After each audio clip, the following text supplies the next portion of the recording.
السلام عليكم ورحمة الله، أهلا بكم يا أبطال. معكم مستر عبد الفتاح من انجلش كوميونيتي، ويلا بينا. عمرك سمعت جملة فيها كلمتين بس الكلمتين دول تحس إن هما معنى واحد وقوي جدا؟ زي مثلا كلمة when noun أو hard working. إزاي كلمتين بيتحولوا لصفة واحدة؟ ده بقى بالضبط موضوع درسنا النهاردة إن شاء الله، اسمه compound adjectives. في الفيديو ده بقى إن شاء الله هنفهم بسهولة إزاي نستخدم الصفات دي بشكل صحيح، وإمتى نحط شرطة وإمتى ما نحطهاش، وإزاي نخلي كلامك في الإنجليزي أقوى وأشيك إن شاء الله. يلا بينا نبدأ كده ونفهم الموضوع ببساطة. زي ما اتفقنا كده الموضوع اسمه compound adjective، الصفات المركبة.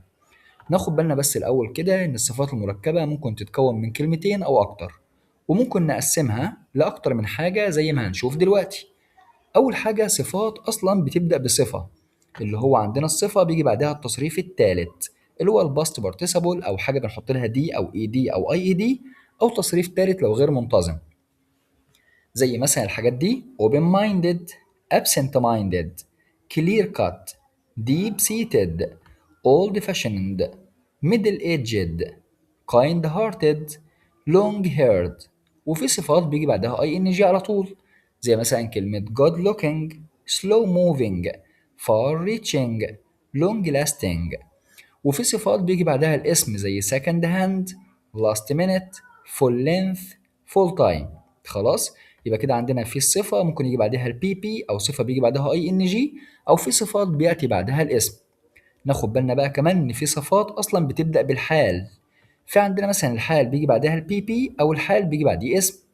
هنا مثلا عندنا well balanced أو well known أو well behaved أو well paid، widely spoken, widely recognized, highly respected, deeply rooted. وفي حال بيجي بعديه اسم زي everlasting أو never ending أو forward thinking. تمام؟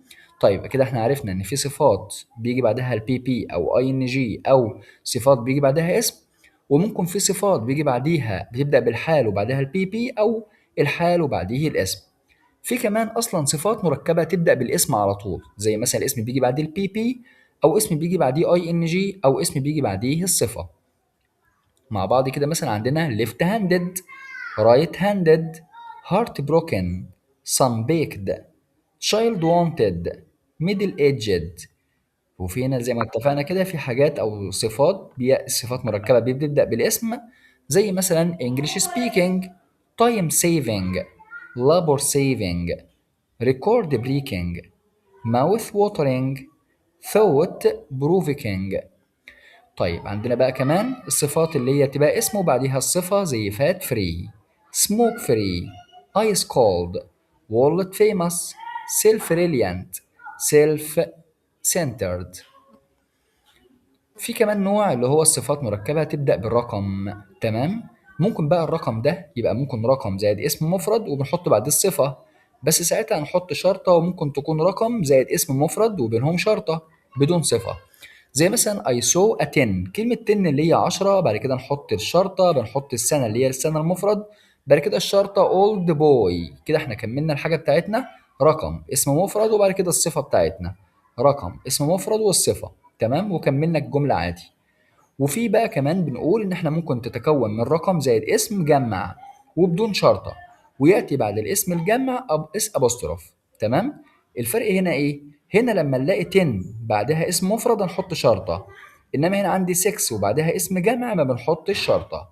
تمام، عشان الناس اللي بتختلف مثلا، هل دلوقتي عندنا مثلا 10 years أحط شرطة ولا ما أحطش؟ لا مش هنحط. ليه؟ رقم وبعديه اسم مفرد بنحط شرطة، رقم وبعديه اسم جمع لا ما بنحطش شرطة، بس بنحط اس ابوستروف، اللي هي اصلا الاس بتاع الجمع بنحط بس ابوستروف خلاص قبل الصفر. فانا مثلا عندي زي have 6 hours study every day.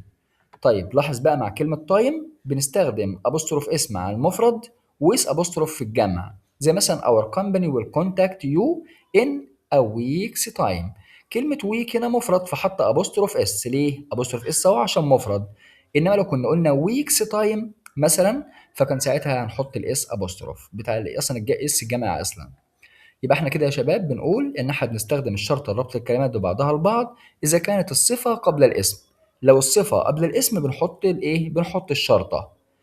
ما بنستخدمش الشرط إمتى؟ إذا كانت الصفة المركبة تتبع الاسم الذي تصفه في حالة عدم وجود اسم بعدها.